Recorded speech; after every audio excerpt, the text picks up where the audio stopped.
Hi, on behalf of Beat Latino and ChicagoMusic.org, I'm Catalina Maria Johnson, and I'm talking with Juan Ospina of M.A.K.U Sound System, all the way from Queens, New York, but via Colombia.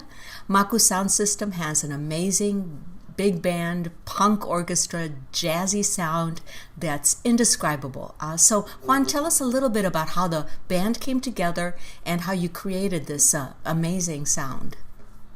So thank you for all that. It's been a process of 4 years. The way M.A.K.U came to be.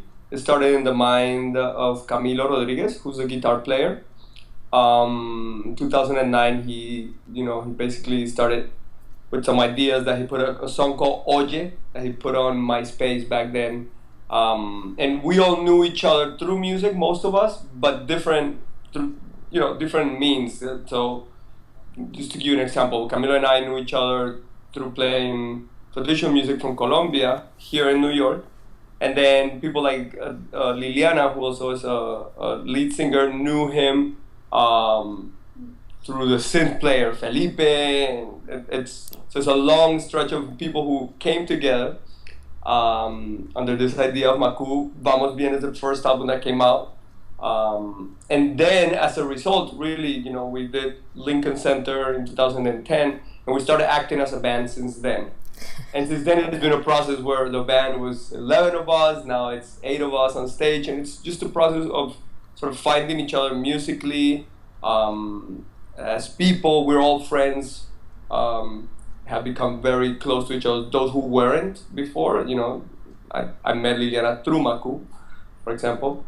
But we're all as a group of friends, and then sort of year by year we put out an album that sort of shows this process in which we get to communicate a little better musically and to express ourselves musically better or understanding each other a little more. That's what it is. The foundation or the inspiration comes from traditional music from Colombia for many of us. But it's not exclusive to that, and it's layered with what we listen, what we like, our experiences here as immigrants, what we've been listening to here, what we've been exposed to here as well. The horn section is Isaiah, who's from the Bronx, New York, on the clarinet and the saxophone. Robert Stringer on the trombone, who's from Savannah, Georgia. So that creates M.A.K.U, and we have a hard time sometimes describing the music. It's a feeling that it's, my opinion, better translated if heard live. That's where the band has his real strength, right? Yeah, it's a quite an experience. Very powerful, very very rooted. I remember one of the first songs that I heard was Andrés Landero's "La cumbia es un canto negro." The cumbia is a black song, and I loved what you did with this very traditional Afro-Colombian hymn and homage to the African roots in Colombia.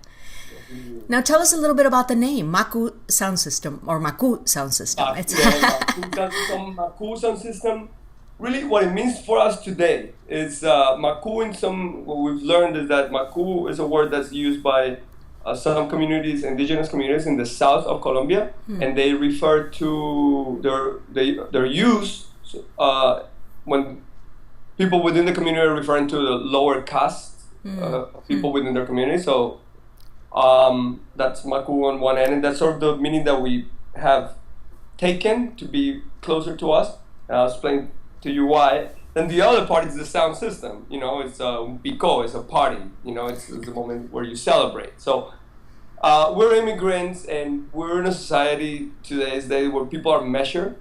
Still, not only by race or there's all kinds of measurements as to how successful we are and how much of the pie can we get, and so as immigrants it's one of the ways that you can experience a little bit of this of this feeling, right, that is not right, of being of a lower caste. So to simplify it, is just basically we don't believe in that. We believe that we're all popular people. It's the average people, the everyday people. So M.A.K.U is the everyday people's party. It's a party for the everyday people. That's how we looked at it. It was inspired on the M.A.K.U. And again, that question, Camilo, I would like to hear his answer on that. He came up with that name. But the M.A.K.U. is also an inspiring factor for him, I know. Wow. Which is community in Colombia, an indigenous community in Colombia that Wow. made it to the New York Times in the 90s. Right. Wow. Yeah. Wow. So tell us a little bit about the instruments. There is a very powerful horn section, and you also use some traditional instruments, what I would consider traditional. So tell us a little bit about the different instruments in M.A.K.U. So in M.A.K.U. we have the rhythms that our music is inspired on, and it's on rhythms mostly from the Atlantic coast of Colombia. So the instruments that we have that are of that tradition are the tambora, which is a sort of a bass drum with two highs that you hit with sticks. Liliana, the singer, plays that while singing.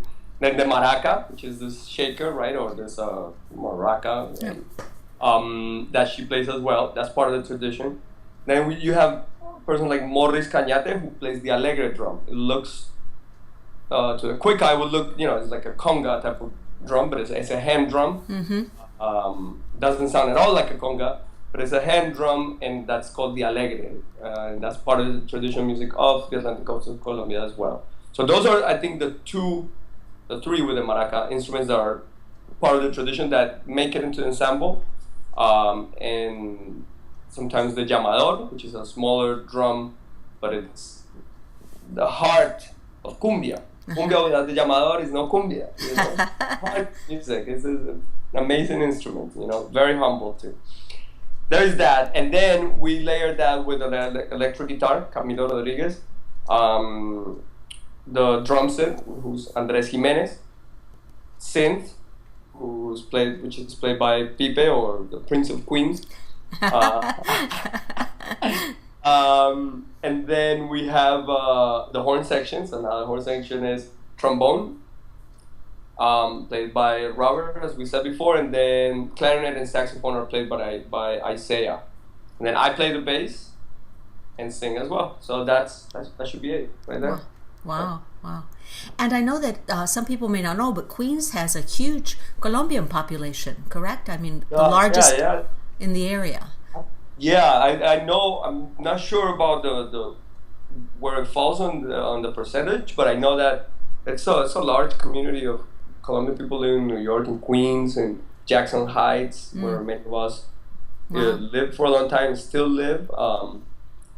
And then, so yeah, it's a big community of immigrants, a lot too. Interesting place, Jackson Heights. Yeah, and I think it's interesting. One of the things I've come to associate with your music too is this undercurrent of activism. So, and a sense that you're not using music in a good way, but I mean that you believe in the power of music to change things. Is that true? Yeah, I mean, I guess the only change first that you can embark to changing is sort of yourself, right? Or it's playing music for the sake of being, feeding your soul, being able to put a smile on yourself every day, So, I think that's the first and foremost. We don't know if we have the ability to change the world with our music or anybody else's life. We know that we do it so we can have a little bit of just cohesiveness in our lives, and a spiritual part of it, So we play music for that end, and we're sort of try to be in tune with the realities and the experiences that we have, and then we express those through music. So sometimes, I guess we put out this video called Jugo, and it really just shows how a little bit of our daily lives, and and it's the struggle, of everybody who's trying to feed their families, but at the same time live a dignified life, and so.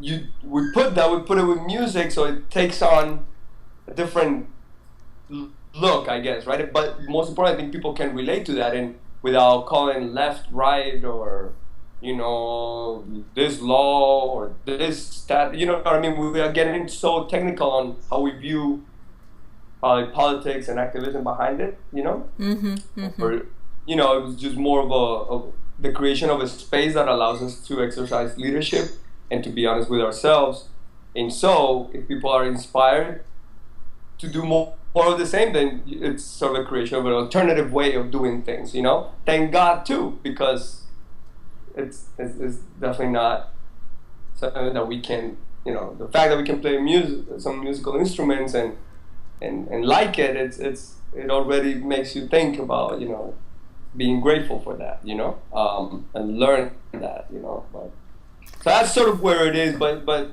yeah, there are definitely things that we don't like, things that we, you know, that we don't appreciate, and those are of the nature of anything that has to deal with us humans living under any condition that we need to live, or feeling in ways that we shouldn't be feeling.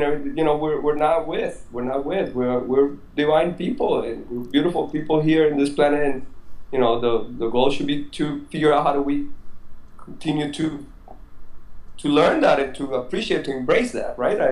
This is a lot of it. This is my opinion, but I think, you know, that's more like it. You know, besides taking any part or any side on things. You know. Right.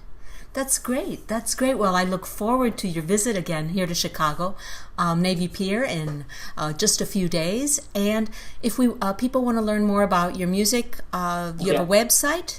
We have a website that is in construction right now, but it still it has all the dates for the shows. M.A.K.U Sound System, www.M.A.K.USoundSystem.com. M.A.K.U with a K. With a K. Then we have Facebook. We have, and we're also on YouTube for videos if people want to check out videos and concerts that. Well, wonderful. Put up there. Yeah, we're really looking forward to being in Chicago. Chicago is such a special place. You know, we've come to meet people like you and people like people who are doing this cultural center called Calles y Sueños. There's a great community in Chicago that we miss, and we're really excited we get to go every year, if not once, twice. You know, we're doing 4 gigs. I think we're doing 4 concerts this time around, and we just got accepted in the past few days to the Chicago World Music Fest on the 19th. Oh, all right, right. So there's actually going to be a Chicago World Music Fest date too. Yeah, there's on the 19th. That's new. That just got happened. Finished. We just finished cooking that basically in the past day or so.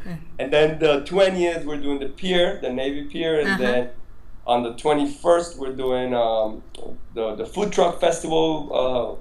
I forgot the name right now of it. It's not good on my end, you know. And then but we got that, and then we're doing Canvas and a venue at night on Saturday as well. Awesome. Yeah. Do you know what the 19th is? Where you'll be on the 19th? The 19th, I can tell you exactly right now. We're gonna be at this place called Martyrs.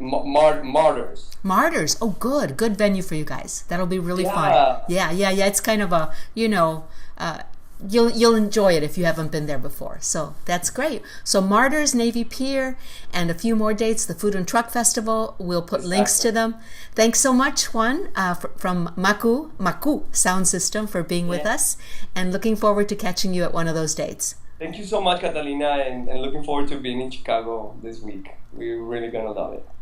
All right. Thank you for having us and inviting us too.